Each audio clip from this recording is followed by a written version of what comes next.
Here, I've entered those different terms: drinking alcohol, coping with school-related stress, and undergraduates. Clicked search, and unfortunately, we get no results found. Why is that the case? Well, the reason might be because we've made our search too specific. It could be because we've limited our results too much, but it could also be because of the way we've entered our search terms. So let's go over this in a little bit more detail. The first piece that you might want to notice is that we have these and boxes selected.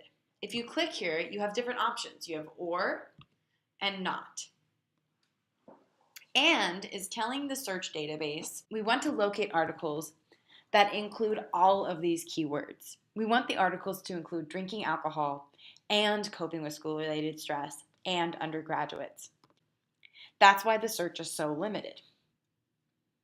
However, if we click or, it's going to tell the database that we want it to include drinking alcohol, or it could include coping with school-related stress, or it could include undergraduates. It could include any of those keywords.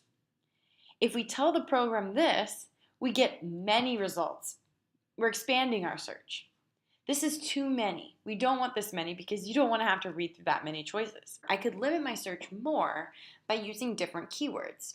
One tool that we have available to us in PsycInfo is using the thesaurus. I can get to it here by hovering over subjects and then clicking on the PsycInfo thesaurus. Drinking alcohol might not be sciencey enough. We might need a more scientific phrase. So if I type in drinking alcohol, ask the thesaurus to give me the most relevant terms and click browse, I'm going to get a list here of different terms. So drinking alcohol in college-age students is what I'm interested in. So I can choose whichever terms I think might be most relevant. If you see down here, it says drinking alcohol, use alcohol drinking patterns. Alcohol drinking patterns might be the best term to use. So when I revise my search, I'm going to consider using alcohol drinking patterns instead of drinking alcohol.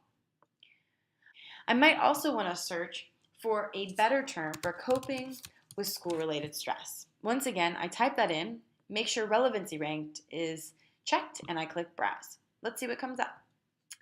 Okay, so my first is stress and coping measures. That might not be the best term to use. That's not what I'm interested in. I'm interested in actual behaviors or that students might engage in. So I scroll down and I see coping behavior. That might be a better term for me to use. So you can see that the source is useful, but you also want to make sure you're interpreting what these different terms mean before you choose just the top one because it is considered by the thesaurus to be most relevant. You need to choose a term that's most relevant for you. The final term I might want to type in is undergraduates. College students comes up. That might be a good term to use. So the next time I search, I'm going to try using these 3 different search terms. And that's exactly what I did here. I typed in alcohol drinking patterns, coping behaviors, college students, and I left all of my limitations the same as before. When I do that, I get 27 articles. That's fantastic. That's a great place to start, a great number. In fact, it may even be too many, but it's a really good place to start when you're working on a literature review.